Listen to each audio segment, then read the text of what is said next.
What's up, guys? It's your boy, Barca Boy 103, and welcome to episode 3 of the Blaugrana Faithful podcast. Now, an absolutely abundance amount of stuff to cover. We haven't done a podcast in a week and a day. Last one was last Monday, and now we are Tuesday, and there's been a lot of stuff that's been happening since. We had, obviously, the Barcelona versus Sevilla game, and we've had transfer deadline day, so we got a lot of stuff to cover, so let's begin. Let's go in chronological order. We're going to start off talking about Barcelona versus Sevilla. Now, Koeman used the exact same lineup that he did against, obviously, Celta Vigo and Villarreal, and in the Joan Gamper Trophy. So that's three, games that he used the exact same lineup, and looks like after the game it was the wrong decision because the team was very, very, very tired, and it was evidence in the game. So if Sevilla went 1-0 up from their corner that we didn't block because they tried that corner kick about 5 times before that. De Jong got the goal, and then afterwards a mistake from Jesus Navas, and Coutinho taps it in the open net. We were very fortunate to get that goal, and, luck was on our side a little bit there with Jesus Navas' mistake. Then after that, the game was so dead. Like, not that many opportunities. Trincao had one, I believe, and Trincao was really bad in that game. I feel like the only reason why he didn't bring on Dembele was because, the Manchester United rumors, which we'll talk about in just a second. But it wasn't a really convincing performance. And what really pissed me off about it, which if you watch my match review, you would have seen it, and that was for the fact that Ronald Koeman played Frenkie de Jong at striker for the last 20 minutes of the game, which was an absolute disgrace. You have Dembele and you have Braithwaite on the bench who you don't even use, and you decide to use Frenkie de Jong as the number 9 for the last 20 minutes, which I thought is what cost us the game. He had one more sub left. If he brought on maybe Braithwaite, brought on Dembele, brought on someone, would have made a much better impact than bloody Frenkie de Jong at striker position. Now, he came out after the game saying, the passing wasn't good, but the intensity was, team was tired, we'll just regroup after the international break, all that crap.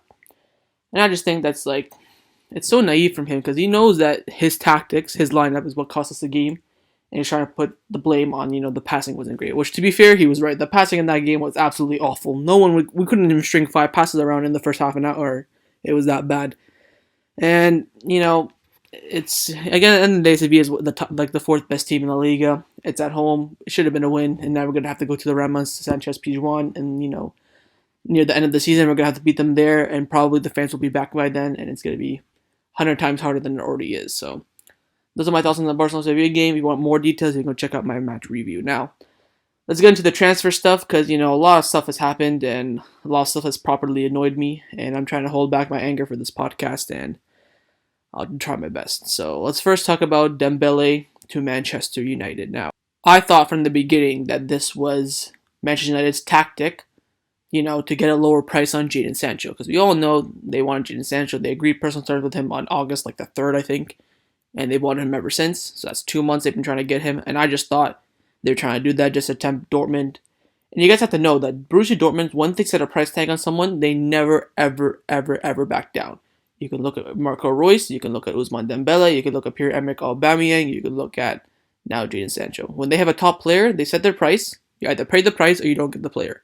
Happens every single time. Even Barcelona trying to negotiate down for Ousmane Dembele a bit, and they had to chuck in some variables to get a little bit of cheaper price, and then Dortmund just said, yeah, okay, 100 million for Dembele, easy money. And, last day of the transfer window, Dembele was, ready to go, and Barcelona were willing to let him leave for a loan fee, and mentioned that had to pay his whole salary, but Ousmane Dembele had to extend his contract because he has 2 years left on his contract. Now, so next summer he'll be going into his last year, and Barcelona wanted to retain that value, just like exactly the same thing we did with Denis Suarez last year or 2 years ago, I think, when he wanted to go to Arsenal. He had 1 year left on his deal, so Barcelona said, okay, well, let's send you on loan, but you have to extend your contract first, and he did, and he went to Arsenal. And the rumors was that Dembele said no to that. So that had me a bit worried for, first of all, that he said no because maybe he doesn't want to extend his contract with Barcelona, and we're going to be forced to sell him this summer unless he has a really, really good season. And also, it doesn't show that he didn't have that big of a desire to go to United, even though there are rumors that, again, that Paul Pogba called them up, Martial called them up, like, yo, come reach, big season incoming, even though they got battered 6-1 by Tottenham. So in the end, Dembele stayed, they didn't reach an agreement, and Manchester United had a big L in the transfer window, as did Barcelona. So that was the Dembele saga over. Now let's talk about Memphis Depay. Now, as you all know, I wanted Memphis Depay can't hide the secrets. There's a bunch of videos of me saying that I want Memphis Depay. I thought he would have been brilliant in our team under Ronald Koeman. But a lot of you guys were crucifying me in the comments saying, oh, we don't need him, we can play Ansu. Oh, we don't need him, we can play Braithwaite. Now look at us. We were playing Frankie de Jong at striker for the last 20 minutes of the Barcelona versus Sevilla game. Like, come on, we were desperate for a number 9. I don't even think Ronald Koeman trusted Braithwaite. And now we're stuck with Braithwaite until January because, like, we didn't get Depay. Lyon rumored to, bring down their price for Depay, and Barcelona said, nope, sorry, we can't do it. But on the last day of the transfer window, Barcelona let Rafinha and Todibo go, and we didn't bring in anyone. And it was like the most confusing thing I've ever seen. Because all the rumors were like, oh, players have to leave for players to come in. 2 players left, and no one came in. So I'm just sitting there like, what? Like, is this a lie? Or like, what? Like what's going on? Todibo, Rafinha gone, Eric Garcia, Depay in. No? Is that not allowed? Forward for a forward, center back for a center back, bada bing, bada boom, everyone's happy. But no, we send the Todibo on loan, and now we're stuck until January with 3 center backs and a 2 center back formation, and it's going to be difficult. I feel like Depay would have been so good at Barcelona. He was a flop. I mentioned that. I had no arguing that. Came back in Lyon, did so well in the Dutch team under Koeman, and I felt like he's at a good age. I think 26, 27, 1 year left on his contract. He's a cheap alternative for Lautaro Martinez, who we all know that we wanted as well. And I thought that he would have did well. Let's hope in January we can get him because, this squad is not going to do well. Speaking of the squad, Barcelona released the squad numbers for today, and they made Martin Braithwaite the new number 9 of FC Barcelona. And it's just, like, when you wake up in the morning, you drink your cup of water beside your nightstand, you want to, check Twitter, see something good or something. And imagine me waking up to seeing Martin bloody Braithwaite is Barcelona's new number 9. Like, it's so depressing. Like, we could have went from Depay. We could have went from Braithwaite to Depay, but now we're stuck with Braithwaite. We're gonna have to rely on him. Let's hope that he performs or does some miracle. Like, you look at number 9, 10, and 11 for Barcelona right now. It's Braithwaite, Messi, and Dembele. 5 years ago, it was Suarez, Messi, Neymar. How big of a downgrade is that? Like, anyways, it is what it is now. We're going to be stuck with Braithwaite, not with Depay. Hopefully we can go back for Depay in the January transfer window, keeping in mind that he'll have at that moment 6 months left on his contract. Maybe he'll be going for even cheaper, so we'll see. Another player who has 6 months left on their contract in January is, of course, Eric Garcia, who Barcelona probably wanted more over Depay. Let's be real. And, Koeman used his name twice in the press conference after the game, saying that, oh, we want Eric Garcia. Like, we are short at the center back position, and we need Eric Garcia. And we ended up not getting him as well, because City would not budge from their 20 million asking price. Now, I don't know if that's City not wanting to give us Eric Garcia, or if that's City just being stubborn, because, they bought Ruben Diaz in the window as well. And, I don't know why they were, so reluctant to sell Eric Garcia, because their center backs are stacked up too. They got Laporte, Ruben Diaz, Ake, Eric Garcia, John Stones, and someone obvious. I'm missing someone else too as well. But Fernandinho plays there as well, so it's going to be difficult for Eric Garcia to get playing time. He's in the Spanish squad as well, so he's going to be getting minutes in Spain too. Like Luis Enrique trusts him as well. He's playing alongside Sergio Ramos and Pau Torres. And it would have been nice to see him at Barcelona, but at the end of the day, they couldn't reach an agreement. But the main thing is that we will be getting Eric Garcia 100%. Like I said in my videos a bunch of times, the question is, will it be in January or will it be in the summer? But at one point, Eric Garcia will be returning to Barcelona. And, that's all I have to say on that. And speaking of center backs, Jean-Claire Todibo has been sent on loan for a 2-year loan deal to Benfica. Now, there have been rumors that it was a mistake from Barcelona saying that, it's not a 2 years, actually a 1 year, but Barcelona announced it as a 2 year. But nothing's been confirmed by any top sources. It only came out from a couple of sources, so I'm not too sure about that. But, there were rumors during the deadline day, maybe, 6 hours left, that Barcelona would not loan Todibo if we don't bring Eric Garcia in. And there's about maybe 40 minutes left of the window when they announced that Todibo was going on loan to Benfica. And we all thought, all right, if Todibo's going on loan, that means we have to be getting Garcia, surely. And we end up getting Garcia. Imagine Todibo in this team, right? Imagine these 4 center backs. Araujo, Todibo, Piqué, Lenglet. That is a competitive back 4. Yes, 3 out of the 4 of them are right-footed, but Araujo and Piqué were both right-footed, and they did a decent job against Celta Vigo in the second half and in Sevilla in the full game. And we cannot rely on Umtiti because he's hospital FC, so we'll see if Umtiti comes back from injury, if he can get a couple games around, and maybe he can come back. But we'll see, probably not. So now we're going into the season with 3 reliable center backs, and I just imagine how good would Todibo be in this team. Like, Todibo's only played a handful of games for Barcelona, right? Against Valverde, he had a couple of games, and against actually only under Valverde because Kike didn't even play him. But under those games, he played so well. I think of Celta Vigo away in the 2018-19 season, he played so well. Inter Milan last season away at the San Siro, he had some bossing performances. And you look at him against Schalke as well. He was so good. Bayern Munich were battering every single Bundesliga team like 8-0, 7-0, 6-0, 5-0. As soon as they played Schalke, they won, but they only won 1-0. You know why? Because Jean-Claire Todibo was in that defense. He was so good that game as well. And now we got to pray again that Benfica don't buy him. Now the deal is, according to Barcelona right now, is a 2-year loan with a loan fee of 2 million if they do not buy him for the 20 million option to buy. So if they buy him for 20 million, they won't have to pay the 2 million loan fee. If they don't use a buy option for 20 million, they'll have to pay a 2 million loan fee. So basically, they're paying 1 million a season for Todibo, which is an absolute bargain on Benfica's part. So that's their replacement for Ruben Diaz done.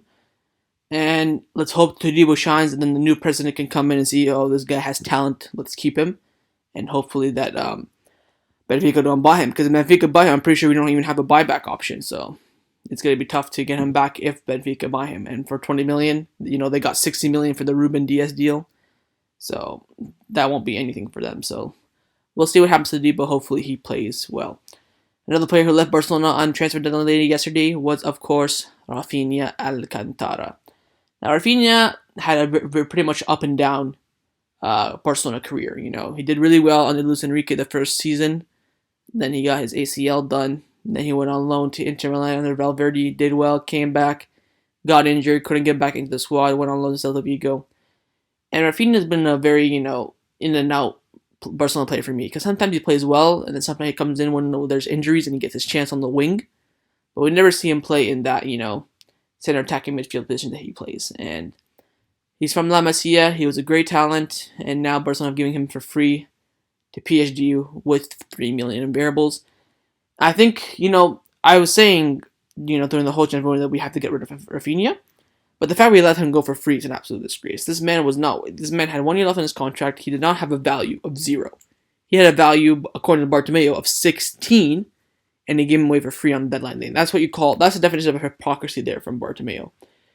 And, there were rumors saying last night, saying that, Bartomeu had pity on Rafinha because, he did so well with Barcelona. He was benched a lot. He never had any problems with him, and he just asked him, please let me go to PSG for free. And he complied. And, it is what it is at this point, but obviously I disagree with that. We could have gotten at least 5 million for him, which would have been nice, at least to cover the variables for Depay and Garcia or something. But I wish Rafinha the best, man. He was a good player, but just couldn't really fit in for Barcelona. And the reason why we wanted him to leave was because of Riqui Puig. Because we know that, if Rafinha stayed in, he would have gotten minutes ahead of Riqui Puig. And we knew that would have been better for Riqui Puig to stay in the team than Rafinha. So shout out Rafinha, man. Gave me some great moments. You think of that goal against Villarreal in the 2015 season, the tie-up game. When I went to my first Camp Nou game, he came on for Messi when Messi broke his arm. Oh no, sorry, Dembele came on, but he scored the goal against Inter Milan, which I saw, which was a nice moment, and I thank him for those memories, and I wish him the best at PSG. He's gonna be with his best friend Neymar. He's gonna have Marquinhos there, the Brazilian. So I think he'll do well. I think he'll be a great squad player for them, and let's hope that he stays injury-free there. So, and I wish him the best. Now, let's talk about squad numbers that came out today. Now, the squad numbers came out today, and I just want to read them out to you. They are Ter Stegen number 1, which, obviously. Dest number 2, Piqué number 3, Ronald Araujo taking Rakitic's number, which is number 4. Now, it's weird seeing this center back with that, midfield number, but it is what it is. Busi 5, Alina 6, Griezmann 7, Pjanic 8, Martin Braithwaite taking the number 9. Now, No comment on that. You already know what you already know how I feel about that. Don't want to be repetitive. It's a disgrace. Leo 10, Dembele 11, Ricky Puig taking Rafinha's number. So Ricky Puig will be number 12. He has officially been promoted to a first team player. Finally. This is, 3 years too late in my opinion. And it's finally happening. And hopefully now with Rafinha gone, he will get some chances in the midfield. And as I know for a fact, you know for a fact that once he gets his chance in that midfield, Ronald Koeman will know he's a starter. Neto 13, Coutinho 14, Clement 15, Pedri 16, Trincao 17, Alba 18, and the new number 19 is Matias Fernandez. Now, I've never seen this man play before, not even like a minute. I've seen him probably pass the ball twice in training on the Barcelona channel, and that's pretty much it. And he's taken Braithwaite's number, and I believe he is the first player ever to be signed for Barcelona and not be presented and be in the squad. Like, I think Bartomeu didn't want to present him because he knew he'd just send him out on loan, but no one bloody wanted the guy. So now he's stuck here. I'll bet you he'll go on loan in January. He'll probably push for a loan deal. Some random club will offer a loan deal and he'll go. And I said this before. I said this, I'll say it again.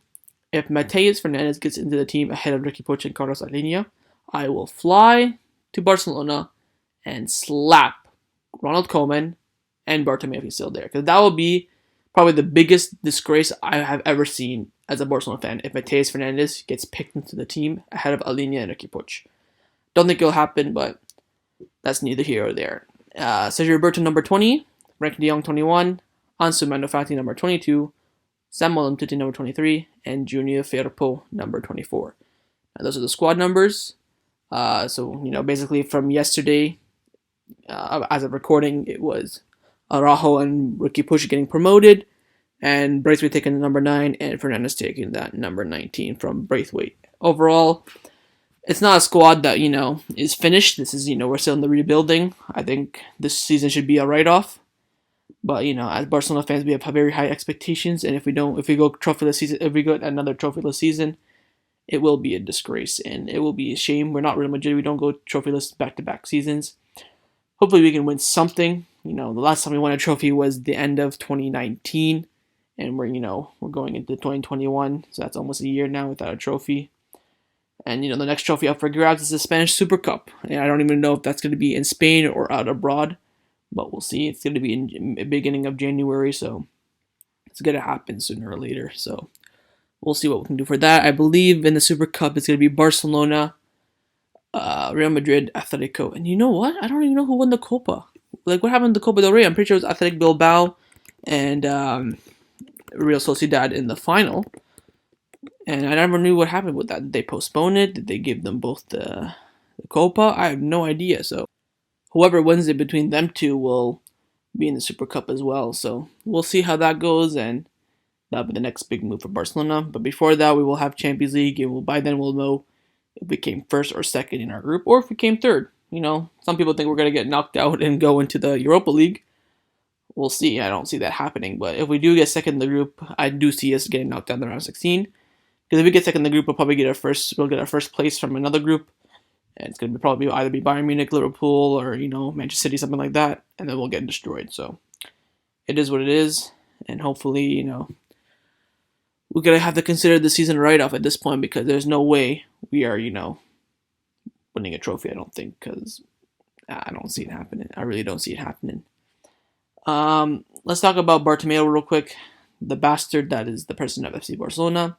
He won't be the president anymore. As of recording, they are about 900 votes away from motion of no confidence being successful, which is going to happen because there's about 6,000 votes that haven't been counted. So it's a GG no re for Bartomeu. The question is, will he resign, or will he go with the stage 3 where they ask all the associates to vote? Rumors are that he's going to resign, so we'll see. And then we can get the new president in. Hopefully he can do a proper rebuild. Let's take a moment and pray that Victor Font wins, the election. Because if it's Laporte, I wouldn't mind that. Or Laporta, sorry. If it's him, I won't mind that.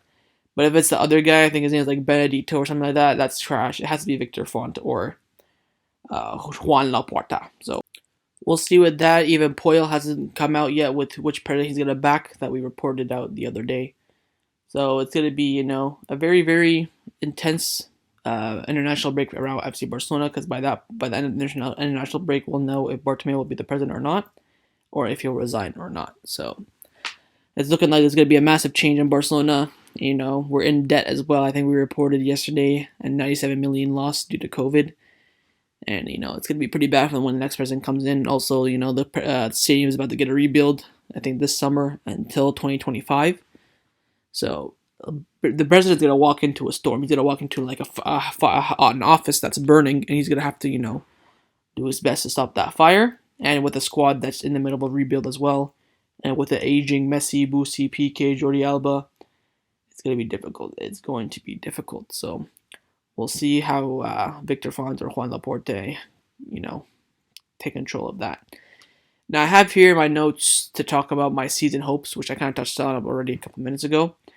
Like I said before, I don't see us winning a trophy this season. I don't see us doing well in any competition, and not because of Coleman or anything like that, because the system is doing well in the first 2 games, but I just don't see the squad being competitive. It's just once Coleman used De Jong at striker, I've lost all hopes. Like, I know it's like you're probably saying, "Oh, Barca, but you're rushing to conclusions," all that stuff.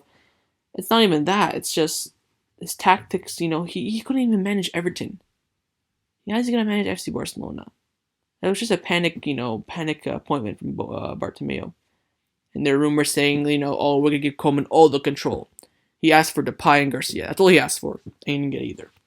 And he asked for Dest after Semedo was sold. So he didn't even want Dest in the first place. So, season hopes for me is the only competition we can probably win is probably the Super Cup in January. And that's going to be difficult in itself just because, Atletico are very strong, Real Madrid are very strong. So it's going to depend who we face, if we get the easier bracket or if we get the harder bracket like we did last year. So we'll see. And now, we have Getafe on the 18th of October after the international break. And we have to hope that, Junior Firpo comes back from injury because we know we don't have a left back. If we don't have a left back, then we're probably going to play Serginho Dest at left back. And then Sergio Roberto will still be playing at right back, which, by the way, is absolute trash. I don't know why Sergio Roberto is still playing right back. He's not a right back. Even though he played it for the past, 4 seasons, he does not put in the level that we need at right back. And hopefully Sergio Dest will push Roberto into the midfield or something. I don't know, because this could stay till the end for Roberto, because we already have better midfielders than him. And I know a lot of you guys, I've seen a lot of people on Twitter calling for him to be sold. And I don't know, I don't think Barcelona will ever sell him because, he's the 4th captain. He's been here since 2009, I think, or 2010. There's no way they're going to sell Roberto. No way. So we'll see. Conrad de la Fuente also could play. Rumors are they may trying to convert him to a left back. We'll see. Just rumors. And this has been a very depressing podcast, I can tell you that, because it's just this, all this hope that you get from being a Barcelona fan. It's like so much hope, and then in one day, it could all capitulate. For example, last season under Valverde, right? We are 1 week away from winning the treble. We've just won the league. We have Liverpool away, and then the Copa del Rey final on the weekend. And we went from La Liga champions on the verge of winning the treble to being knocked out twice. And that's the thing with Barcelona. And same with the Bayern Munich game a few months ago. You beat Napoli, not convincingly, but you think, what, we have a little bit of a chance against Bayern Munich. We're probably going to lose. Let's put in 110%. And then they do the complete freaking opposite. Don't put in 110% and get destroyed 8-2. I've never thought in my life that I would see Barcelona concede 8 goals. Usually we're the one that's given the 8 goals, but we conceded 8 goals. 8. I think the most I've seen Barcelona concede is 3. Or maybe have we conceded 4? I don't think we conceded 4. I don't think so. I remember us winning 3. I remember us conceding 4 goals, but not maybe a 4-1, 4-2, something like that loss. But I mean, the goal margin, I've never seen us concede more than 3. And we conceded 8. 8. That's 8-2, so it was a 6-goal margin. But 8. God. And now we're going into this season with almost the exact same defense. And we do have a better manager, I can say that, because Setien and those, in that last month with Barcelona was absolutely dreadful. Rakitic and be down the midfield. How dumb can you be And you know what else I still hold a grudge against Kike Setien is?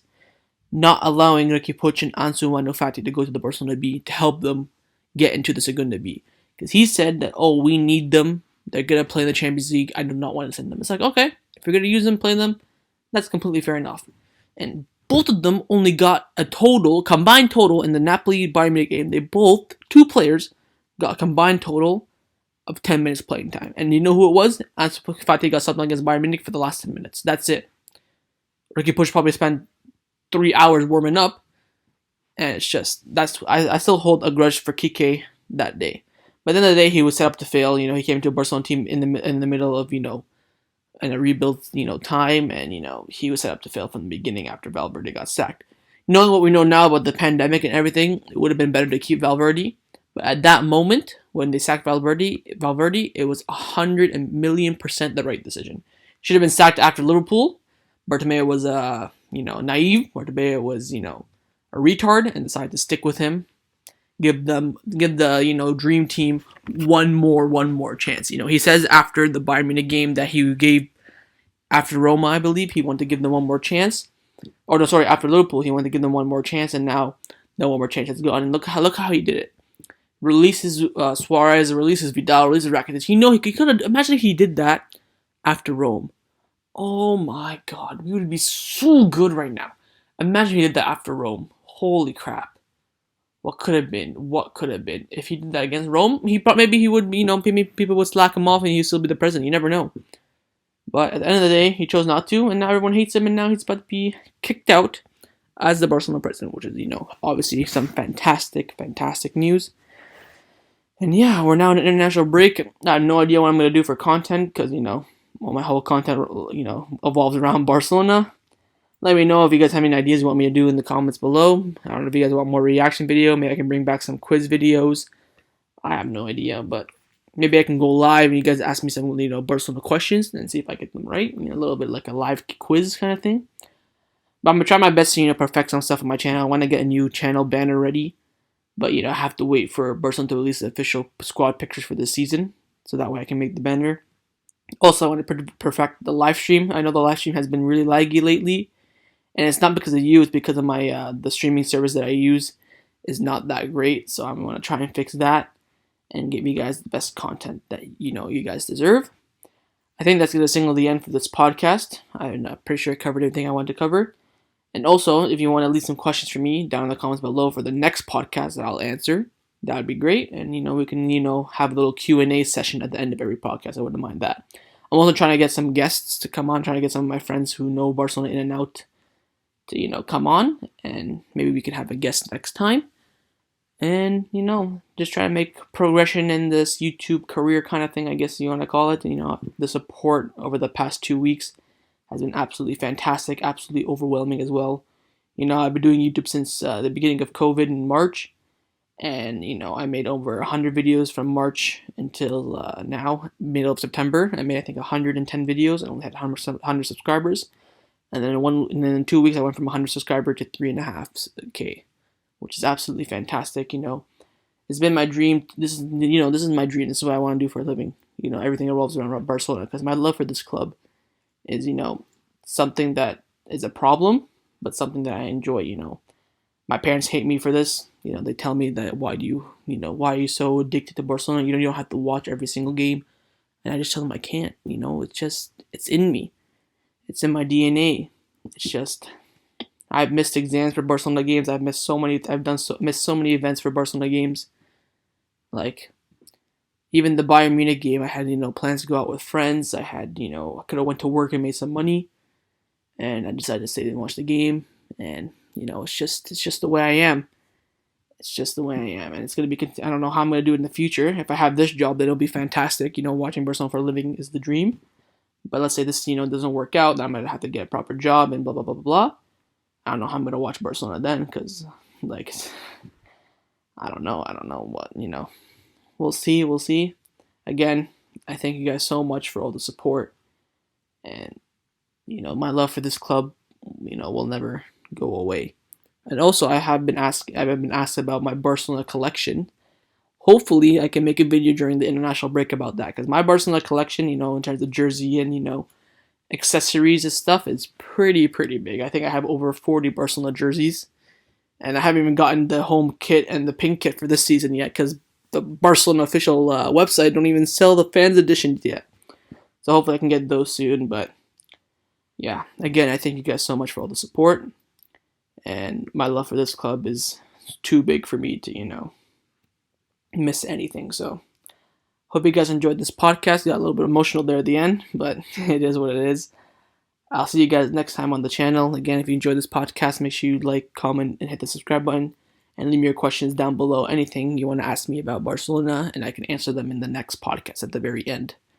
So yeah, I'll see you guys next time. Take care, and Forza Barca.